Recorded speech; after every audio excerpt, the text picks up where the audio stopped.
अजीज दोस्तों, अस्सलाम वालेकुम, नमस्ते, सत श्री अकाल, जय जिनेंद्रा, गुड आफ्टरनून। अजीज दोस्तों, अभी एक धमाका किया है एलन मस्क, ट्विटर के जो नए सीईओ हैं और मालिक हैं, जिन्होंने ट्विटर फाइल्स के नाम से एक पार्ट 1 इसका रिलीज़ किया है। जब एलन मस्क ने ट्विटर को टेक ओवर किया तो उसने वादा किया था कि ट्विटर में जो भी गड़बड़ घोटाले हुए हैं उसको वो पब्लिक करेगा, और उस सिलसिले में इसने पहला धमाका कर दिया है। मैं आपको डिटेल में बताता हूँ कि ट्विटर फाइल्स की क्या स्टोरी है, लेकिन इससे पहले मैं ज़रा बैकग्राउंड में जाना चाहूँगा कि अमेरिका में 2016 में एक प्रेसिडेंट इलेक्ट होते हैं, प्रेसिडेंट ट्रंप। और प्रेसिडेंट ट्रंप, जैसा कि हम जानते हैं कि अमेरिका में जितने भी प्रेसिडेंट इलेक्ट होते हैं वो वहाँ की इस्टेब्लिशमेंट की मर्ज़ी से होते हैं, और वहाँ पे इस्टेब्लिशमेंट जिसको चाहती है उसको लाती है। लेकिन ट्रंप का मामला ज़रा दूसरा था। ट्रंप इस्टेब्लिशमेंट की कंट्रोल से बाहर थे, और Trump himself was a very strong person, financially भी, और दूसरा वेरी आउट स्पोकन थे।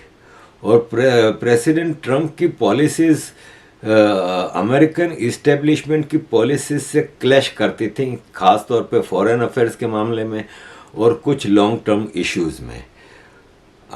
इंटरनेशनल लेवल पे हम देखते हैं कि जो लेफ़्ट का मीडिया, और बाद में जब ये सोशल मीडिया आया तो वो तो टोटली लेफ़्ट के कंट्रोल में रहा। लेफ़्ट अमूमन कहा जाता है, दो होते हैं ना, लेफ्ट और राइट। राइट कहा जाता है अमीरों का, कैपिटलिस्ट का, और लेफ्ट कहा जाता है गरीबों का, सोशलिस्ट का। लेकिन यहाँ पे हिसाब उल्टा है। जितना सोशल मीडिया लेफ्ट की तरफ झुका हुआ है वो कैपिटलिस्टों के मालिक हैं उसके। जैसे फेसबुक और इंस्टाग्राम, व्हाट्सएप हैं, इसका मालिक जकरबर्ग है, जो अभी ठीक है $100 बिलियन से कम का मालिक है, लेकिन बहरहाल फिर भी $40-50 बिलियन का मालिक है। और आज से 1 साल पहले तक वो $100 बिलियन का मालिक था।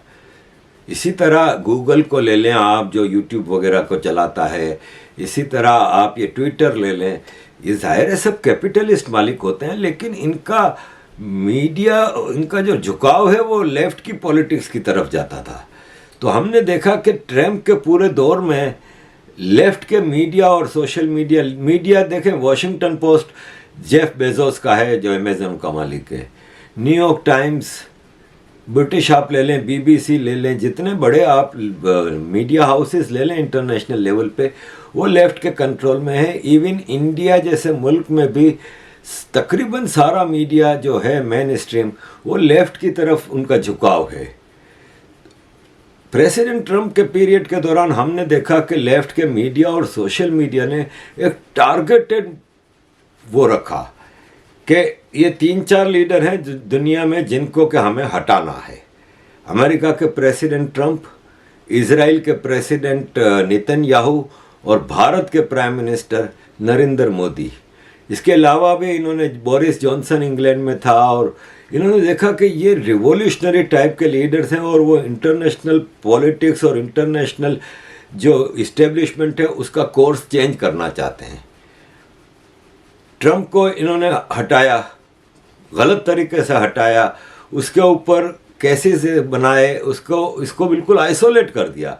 इवन ये अभी की एक खबर आई है कि ट्रंप की कंपनी को वो क्या गया है, ब्रेकिंग न्यूज़ आई है अभी कि ट्रंप की कंपनी जो है उसके ऊपर केस बना दिया गया है, और Trump organisation has been convicted of tax fraud. तो इस तरह की चीज़ें हम देखते हैं। भारत के मामले में, अच्छा, ट्रंप को इन्होंने हटा दिया। आप ये देखें कि बावजूद इसके कि 2016 के इलेक्शन में जो फंडिंग होती है, क्योंकि अमेरिका के इलेक्शन में फंडिंग बहुत ही ज़्यादा होती है, millions of dollar, billions of dollar खर्च होते हैं, टोटल पैसे का खेल होता है। और उसमें बड़े बड़े कॉरपोरेट सेक्टर के, आफ्टर ऑल आने वाले प्रेसिडेंट को इन कॉरपोरेट सेक्टर के अंडर में काम करना होता है, पॉलिसी इन्हीं की होती है, इनके अगेंस्ट नहीं जा सकता। बड़े बड़े जो हथियार बनाने की, एयरक्राफ्ट बनाने की जो कंपनियां हैं, बड़ी बड़ी फार्मास्यूटिकल्स हैं, बड़ी बड़ी आईटी की कंपनीज हैं, या ये जो सोशल मीडिया की कंपनीज हैं, इन सब के कंट्रोल में अमेरिकन प्रेसिडेंट रहता है, तो ये फंड करती हैं। तो 2016 में ट्रंप को बहुत कम पैसे मिले थे इन कंपनियों की तरफ से, और इस कॉरपोरेट सेक्टर ने पूरा जोर डेमोक्रेटिक के ऊपर लगाया था। इसके बावजूद ट्रंप जीत गया था। 2020 में तो इन्होंने हद ही कर दी। इसकी वाज़ेह मिसाल मैं आपको दूंगा कि देखें 2020 में नेटफ्लिक्स ने 99.6% फंडिंग बाइडेन को दी और 1% से कम ट्रंप को दी। ट्विटर ने 98% फंडिंग दी बाइडेन को, एयरबीएनबी 97%, एप्पल आईफोन वाली 97%, सब कंपनियों, Google 96%, Facebook 94%, Tesla 93%, eBay 93%, PayPal 92%, Microsoft 91%, Amazon 89%, उबर 81%, एचपी 80%, इंटेल 78%। यानी आप देखें कि सारा कॉरपोरेट सेक्टर ने अपनी टोटल फंडिंग जो है ना वो डेमोक्रेटिक पार्टी यानी बाइडेन को दी। ये सिचुएशन है कि कैपिटलिस्ट जो हैं वो लेफ्ट की पार्टी यानी डेमोक्रेट को सपोर्ट कर रहे हैं। तो ट्रंप को तो इन्होंने हटा दिया, नेतन्याहू को हटा दिया, उसके ऊपर भी केस बने करप्शन के, ये वो, ऑल्दो के ये वापस मेजॉरिटी लेके आया है नेतन्याहू इसराइल के इलेक्शन में। लेट्स सी कि वो क्या बनता है। बोरिस जॉनसन को हटा दिया गया, अब कौन बचा? मोदी। अब प्राइम मिनिस्टर नरेंद्र मोदी जी को हटाने के लिए इनके पास क्या रास्ता था? ग्लोबल हिंदू फोबिया को बढ़ा दिया गया, हर चीज हिंदुत्व एक्सट्रीमिस्ट के ऊपर। मतलब आप ये देखें कि यहाँ पे इमिग्रेशन हो रही है, इंग्लैंड में एक मिसाल है, जितना क्राइम है मुस्लिम माइग्रेंट्स कर रहे हैं, मुस्लिम सिटीजन्स भी कर रहे हैं। मैं डिटेल में आपको बता चुका हूँ जेल्स के फिगर्स के, मुस्लिम अपनी पॉपुलेशन से कितना ज़्यादा जेलों में बंद है। यहाँ पे रेप ले लें, दूसरे ग्रूमिंग गैंग ले लें, नाइफ क्राइम ले लें, दूसरी सारे क्राइम ले लें, मेजॉरिटी मुसलमान है, कोई हिंदू नहीं है, कोई हिंदू नहीं है। कभी खबर नहीं सुनते कि किसी हिंदू ने किया हो। डॉक्टर भी कोई पकड़ा जाएगा अपने मरीज फीमेल पेशेंट्स के साथ हैरेसमेंट में, वो भी मुसलमान डॉक्टर निकलेगा। लेकिन इस वक्त इंग्लैंड में हवा क्या खड़ा हुआ है? हिंदुत्व एक्सट्रीमिस्ट ने ये कर दिया, वो कर दिया। किया क्या है ये अभी तक कोई कुछ नहीं बता पा रहा। सिर्फ मीडिया और सोशल मीडिया ने इतना ज्यादा बढ़ा चढ़ा के पेश किया है कि एक हंगामा मचा हुआ है। इसके खिलाफ कोई आवाज उठाता है तो वो कहते हैं इस्लामोफोबिया, ये देखो एक्सट्रीमिस्ट हिंदू बात कर रहे हैं। और उसमें हमारे मूर्ख कुछ अपने हिंदू और सिख पॉलिटिशियंस भी अपना आप बचाने के लिए, अपने आप को सिक्युलर साबित करने के लिए या तो खामोश रहते हैं या हिंदुओं को कहते हैं कि तुम लोग ये सब क्यों कर रहे हो। अबे आवाज भी ना उठाएं, 1300 साल से चुपचाप तो मार खा रहे हैं, तो आवाज तो उठा सकते हैं ना यार। ब्लैक लाइव्स मैटर में आवाज नहीं उठी थी क्या? तो वायोलेंटली उठी थी, सुपरमार्केटें लूटी थी, क्या क्या किया था। लेकिन एक हिंदुत्व एक्सट्रीमिज्म को दुनिया में एक हवा खड़ा कर दिया गया है और हिंदूफोबिक बड़ा चढ़ा के पेश किया गया है। और नरेंद्र मोदी जी को टारगेट करने की कोशिश हो रही है। पूरी दुनिया में सबसे ज़्यादा पर कैपिटा कोविड में मौत जो है ना वो इंग्लैंड में हुई थी, अमेरिका में हुई थी। लेकिन इंडिया में हमारे कुछ हेट स्पीचर जर्नलिस्टों ने लाशें दिखा रहे हैं कि नदी में लाशें बह रही हैं। अबे वो लाशें नहीं होती, कोई पुरानी तस्वीरें दिखा के तो कोई क्या वो दिखा रहे हैं। 135 करोड़ के देश में मौतें तो हुई हैं ना, इसमें तो कोई शक नहीं। लेकिन 80 करोड़ लोगों को घरों पे खाना पहुंचाना, राशन पहुंचाना, ये दुनिया के किसी देश में नहीं हुआ। सबसे ज्यादा मौत पर कैपिटा इस इंग्लैंड में हुई है जहाँ पर हम रहते हैं। हमें किसी ने एक पैसे की मदद नहीं की, एक कोई चावल का दाना तक आके घर पे नहीं दे गया। सो कॉल्ड डेवलप वर्ल्ड में रह रहे हैं, लेकिन ये भारत में हुआ, लेकिन उसको कोई नहीं बता रहा। क्या बता रहे हैं? ओ हिंदू फोबिया, पूरा हिंदू फोबिया बना दिया इन्होंने। हिंदू एक्सट्रीमिस्ट ये कर रहे हैं, हिंदू एक्सट्रीमिस्ट वो कर रहे हैं, भारत में मुसलमानों का कत्लेआम हो रहा है, पाकिस्तान में गिनती के कुछ हिंदू रह गए हैं, उनको रोज़ कन्वर्ट किया जा रहा है, उनके मंदिर गिराए जा रहे हैं। अभी लास्ट वीक एक मंदिर पर हमला हुआ है, मौलाना फजलुर रहमान की जमीयत उलमा इस्लाम ने किया, कोई इस पर बात नहीं कर रहा, दुनिया का कोई न्यूज़पेपर नहीं बोल रहा। लेकिन और फिर भारत के जो हेट स्पीचर्स हैं, अरफा खानम शेरवानी, उसको मैसाचुसेट यूनिवर्सिटी ने बुलाया है लेक्चर के लिए। राना अय्यूब, वो परमानेंट लेक्चरर बन गई है शिकागो यूनिवर्सिटी में और अमेरिका भर में लेक्चर दे रही है। आप मुझे राना अय्यूब की पूरी जर्नलिज्म में एंटी हिंदू पोस्ट और आर्टिकल्स के अलावा कोई चीज़ निकाल के दिखा दें। Total anti Hindu.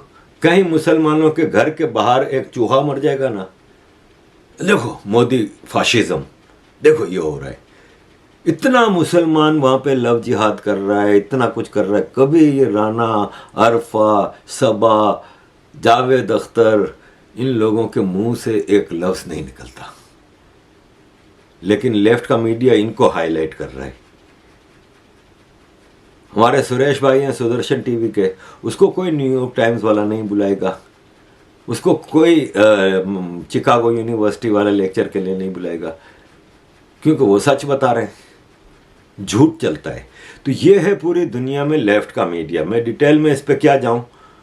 भारत की फॉरेन पॉलिसी आपको नज़र आती है कि बड़ी टॉलरेंट है, भारत इनमें से किसी को जवाब नहीं दे रहा।